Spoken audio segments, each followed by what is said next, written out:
अस्सलामुअलैकुम वरहमतुल्लाहि वबरकातुहू। प्यारे भाइयों दोस्तों, उम्मीद है आप लोग खैर वाफियत से होंगे।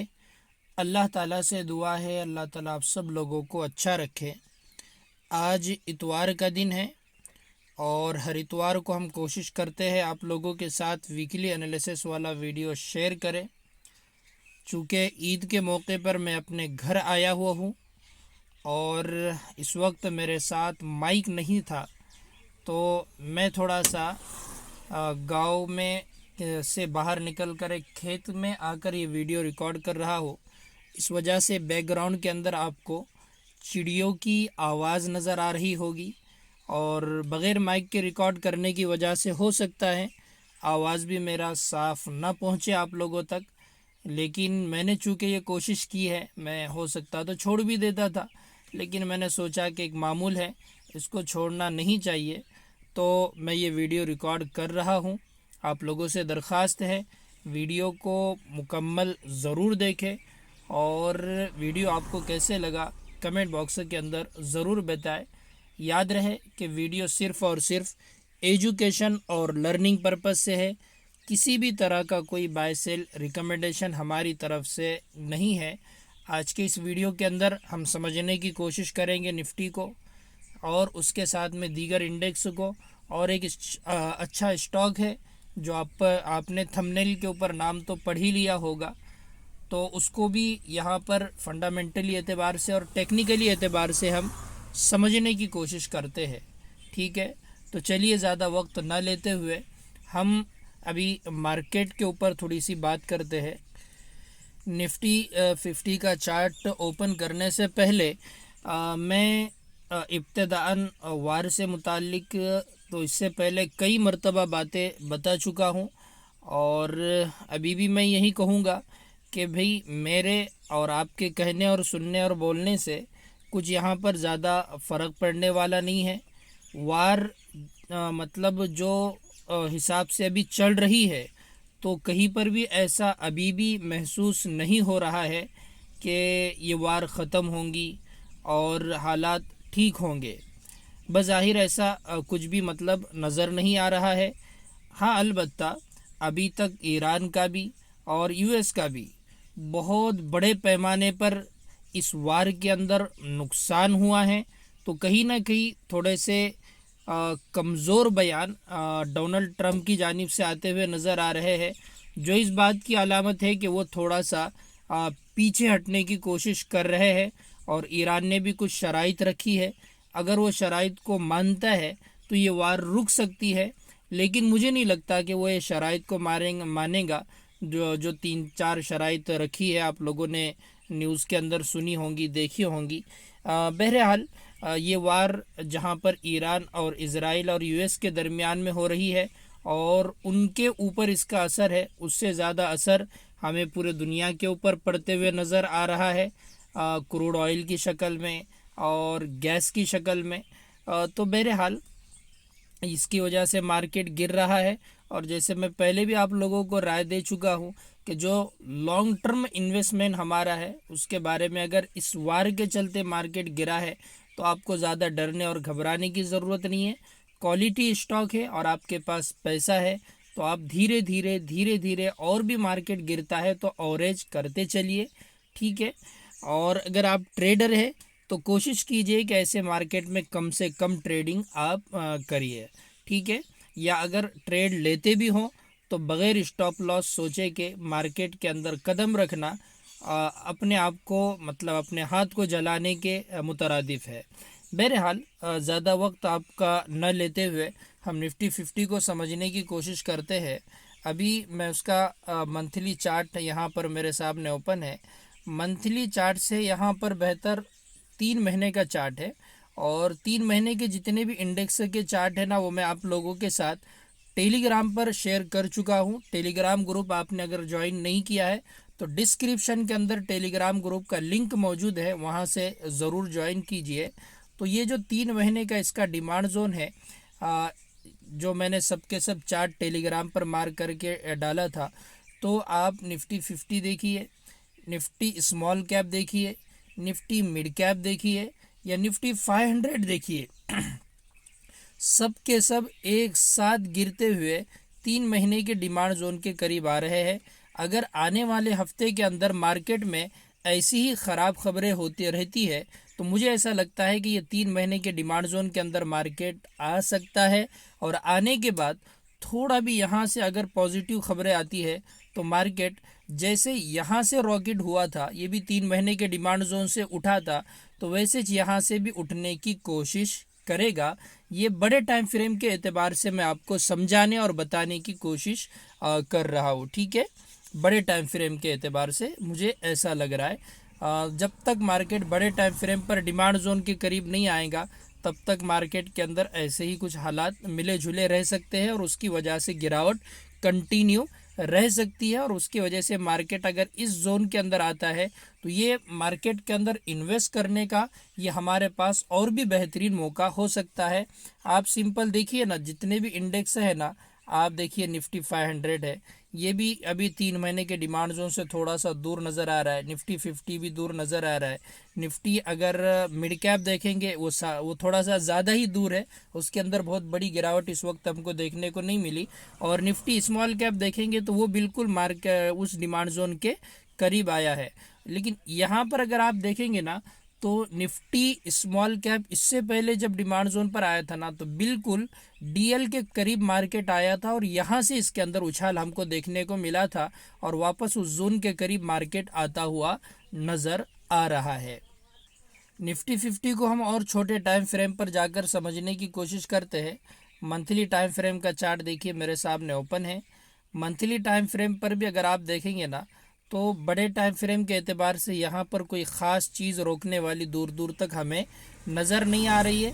और ये जो डिमांड जोन बना हुआ है तो ये भी डिमांड जोन यहाँ पर जो छोटे टाइम फ्रेम पर भी होगा तो वो बजाते खुद एक ऑथेंटिक डिमांड जोन नहीं है। ये ऑथेंटिक नॉन ऑथेंटिक क्या होता है ये तो कोर्स जो मेरे बाय किए हुए हैं उन लोगों को समझ में आएगा। ये डिमांड जोन इस बड़े टाइम फ्रेम के डिमांड जोन की वजह से बना हुआ है जो थोड़ा सा कमज़ोर माना जाता है।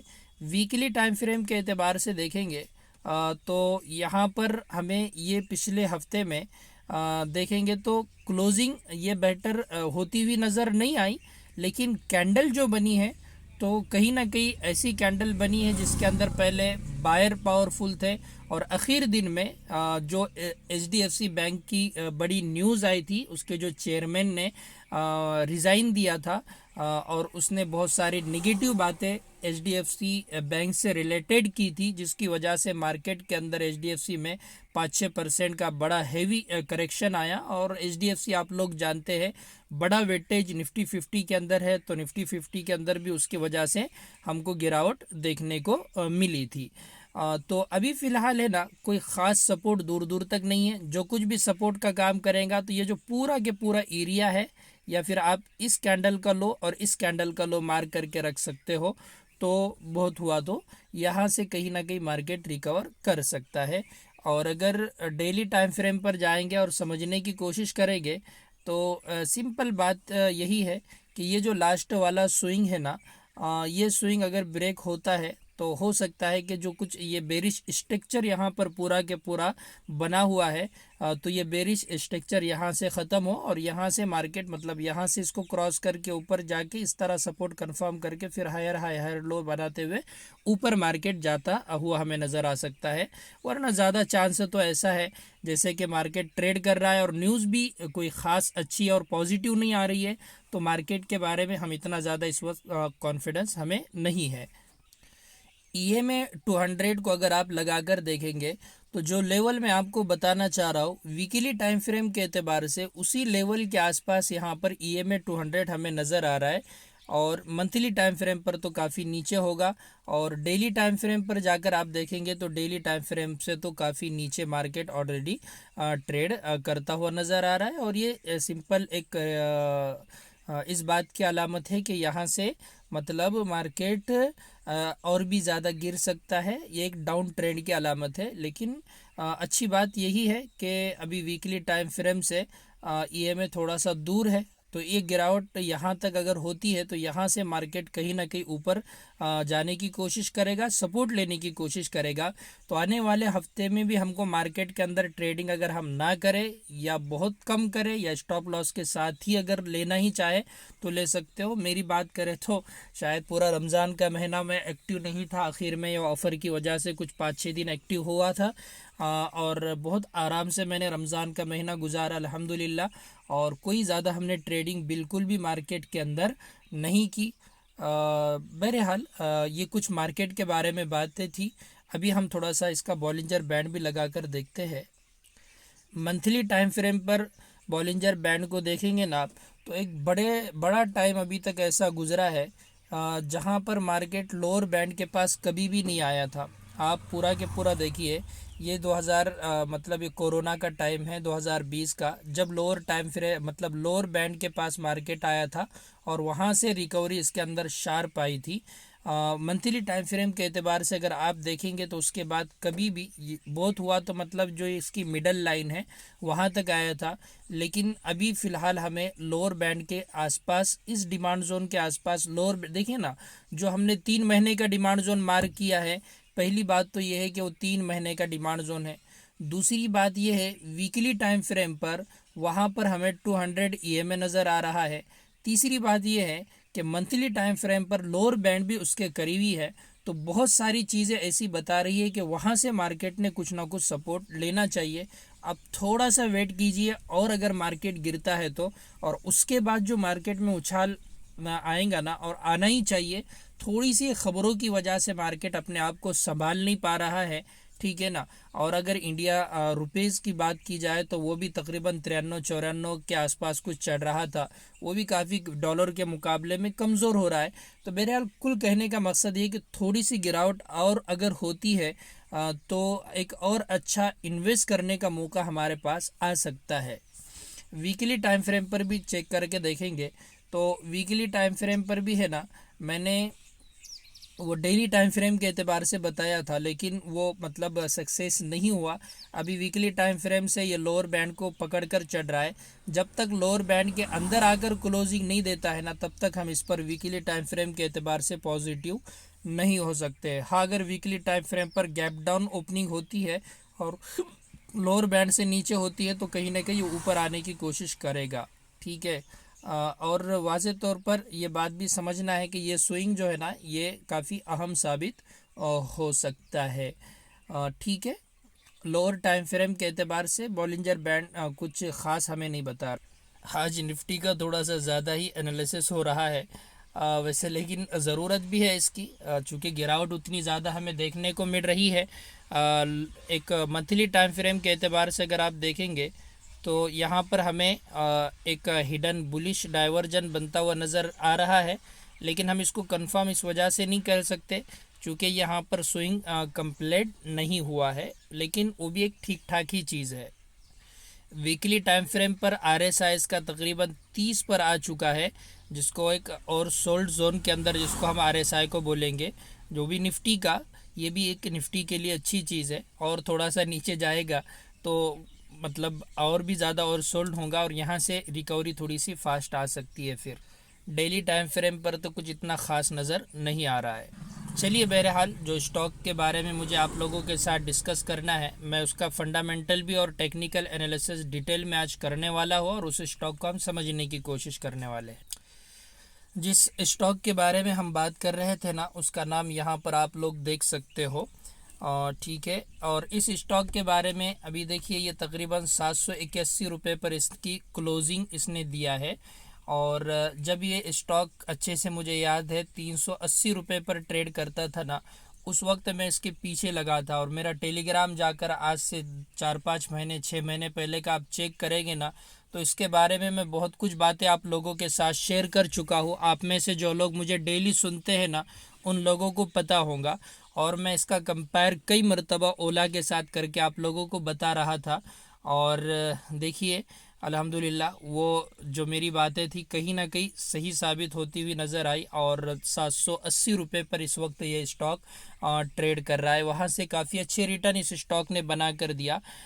इस कंपनी के बारे में कुछ बातें मैं आपको बताऊँ। ये कंपनी है ना, ईवी के अंदर अभी जितनी कंपनी हमारे मार्केट के अंदर है ना, उसमें तीसरे नंबर पर नज़र आ रही है। पहले तो टीवीएस है, उसके बाद बजाज है, और उसके बाद हमें अथर एनर्जी का नंबर आता हुआ नज़र आ रहा है।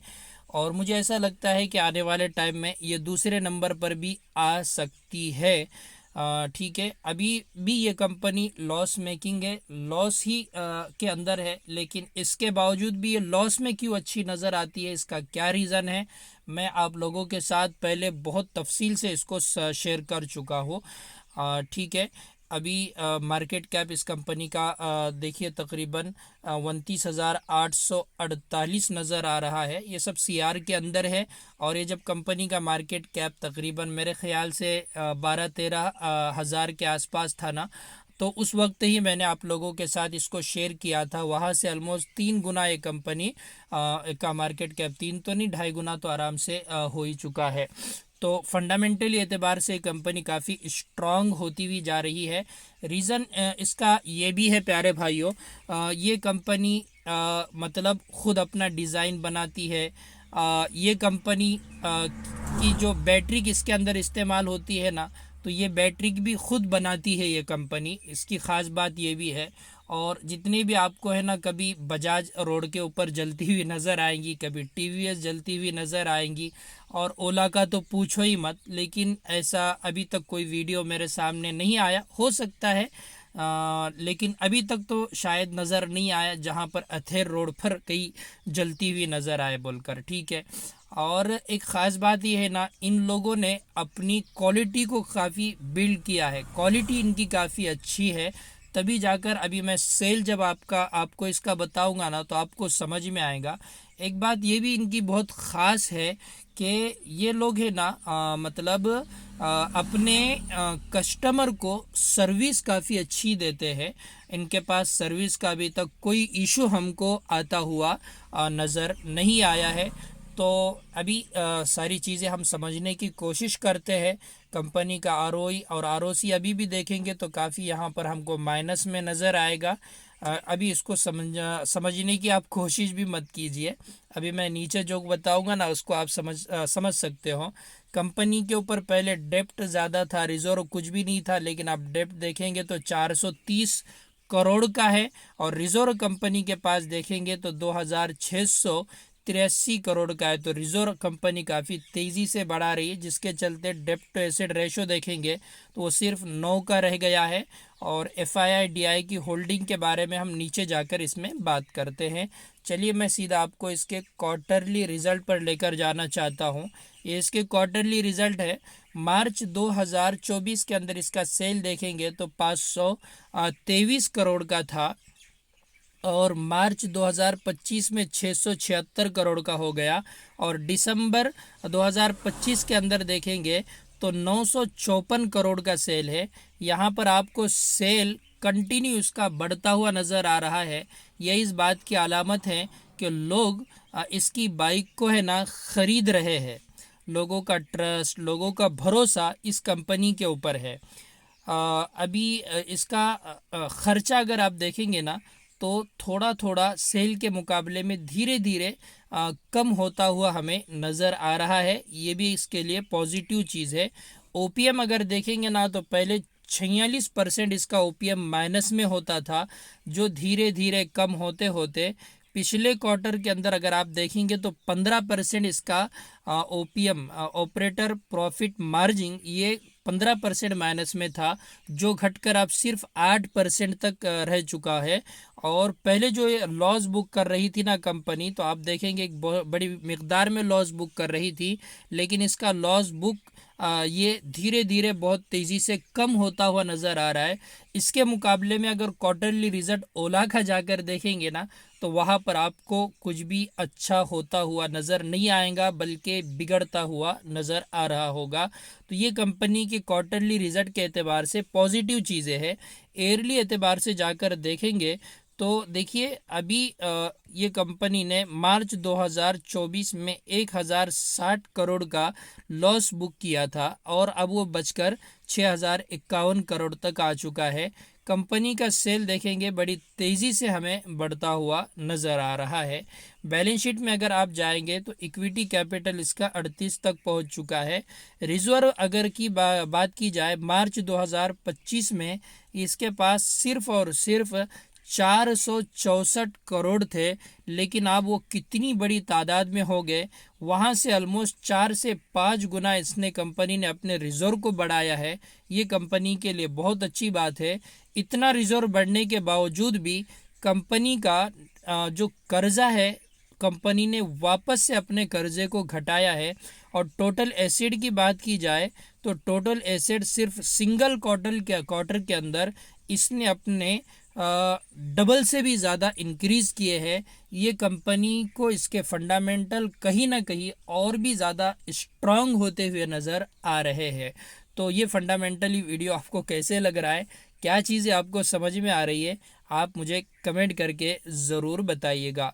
अगर इसके प्रमोटर की होल्डिंग की बात की जाए, ये अपनी होल्डिंग पर बरकरार है, हल्की सी कम हो गई है। नेगेटिव चीज़ ये है कि एफआईआई की 23% होल्डिंग थी, उन्होंने घटाकर 17% की है। लेकिन ख़राब इसको नहीं करने देने वाली चीज़ 23% होल्डिंग डीआईआई की थी, जिन्होंने बढ़ाकर इसको 28% किया है। तो जो एफआईआई ने बेचा है उसको अगर डीआईआई जब ख़रीदते हैं तो इसके अंदर कोई भी ख़राब चीज़ नहीं होती है। थोड़ा सा नंबर ऑफ शेयर बढ़ते हुए हमें नज़र आ रहे हैं। चलिए फंडामेंटल आपको कैसे लगा है कंपनी का, मुझे कमेंट करके बताइएगा। हम आप थोड़ा सा टेक्निकली एतबार से इसको समझने की कोशिश करते हैं। टेक्निकली एतबार से इस कंपनी को अगर आप देखोगे तो 288 रुपये का लो इसका पिछले साल का था और एक साल में 288 रुपये से तकरीबन 790 रुपये का ये कंपनी ने हाई अपना बनाया था। और अभी देखेंगे तो 780 रुपये के आसपास ये कंपनी ट्रेड कर रही है, यानी बिल्कुल ऑल टाइम हाई के करीब है और अपना ऑल टाइम हाई ब्रेक करने के फुल चांस यहाँ पर नज़र आ रहे हैं। तो अभी ये एक साल का चार्ट था, 6 महीने का चार्ट हम लगाकर देखेंगे तो बिल्कुल कुछ ख़ास बात यहाँ पर बताने की है नहीं। ये 3 महीने की चार्ट की लेवल आपके सामने है। 3 महीने पर भी अगर आप देखेंगे तो यहाँ पर एक हाई लगाने के बाद ये 3 महीने की कैंडल एक अच्छा खासा यहाँ पर करेक्शन हुआ और करेक्शन के बाद वापस से पूरा के पूरा करेक्शन हमें ख़त्म होता हुआ नज़र आ रहा है। मंथली चार्ट के ऊपर आपको वाज़े तौर पर नज़र आएगा कि यहाँ पर इस रुकावट के अंदर ये जो एक करेक्शन हुआ ना, इस करेक्शन के अंदर कहीं ना कहीं वॉल्यूम यहाँ पर कम हमें नज़र आ रहा है। तो गिरावट के अंदर अगर वॉल्यूम थोड़ा सा कम रहता है तो इसके अंदर कोई भी ख़राबी वाली बात नहीं है। देखिए पूरा के पूरा ऐसा स्ट्रक्चर बन रहा है, मतलब यहाँ पर एक इसने वक्त बिताया, फिर एक हाई बनाया, हाई बनाने के बाद जो फंडामेंटली स्ट्रांग स्टॉक होते हैं ना, एक मतलब अच्छी खासी रैली देने के बाद इनके जो फंडामेंटल है ना, यानी ये वैल्यूएशन के एतबार से थोड़े से महंगे हो जाते हैं। तो महंगे होने के बाद ये स्टॉक क्या करते हैं, इस तरह वक्त बिताते हैं और ये टाइम वाइज और कुछ प्राइस वाइज करेक्शन होने के बाद इसके अंदर मतलब इसके वैल्यूएशन थोड़े से और स्टेबल हो जाते हैं और उसके बाद फिर वापस से जब स्ट्रांग इसके फंडामेंटल होते हैं ना, तो ये जब ब्रेकआउट होता है तो ब्रेकआउट के बाद एक अच्छी रैली हमको यहाँ पर देखने को मिलती है।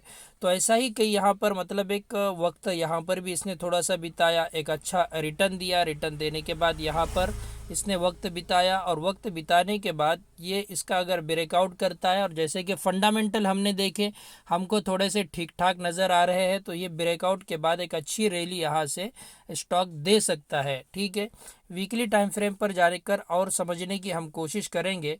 तो देखिए ये वीकली टाइम फ्रेम का चार्ट मेरे सामने ओपन है।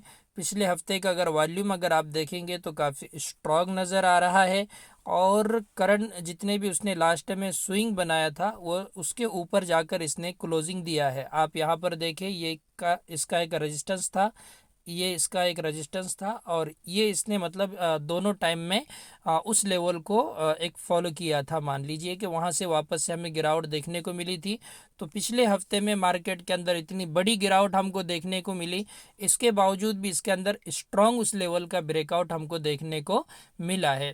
तो 790 रुपये की ये जो लेवल है इसके ऊपर निकलता है तो उम्मीद ऐसी है कि इंशाल्लाह ये स्टॉक अच्छे खासा वहाँ से रिटर्न देने की ताकत रखता है। लेकिन मार्केट भी थोड़ा सा स्टेबल नहीं है, इसका भी आपको ख्याल रखकर ही ट्रेडिंग करना है। ऐसा नहीं कि आंख बंद करके ले लो। इससे क्या होगा कि फिर अगर यहाँ से वापस गिरावट आती है तो फिर आप परेशान हो जाओगे और कहाँ स्टॉप लॉस लगाना ये आपको समझ में नहीं आएगा।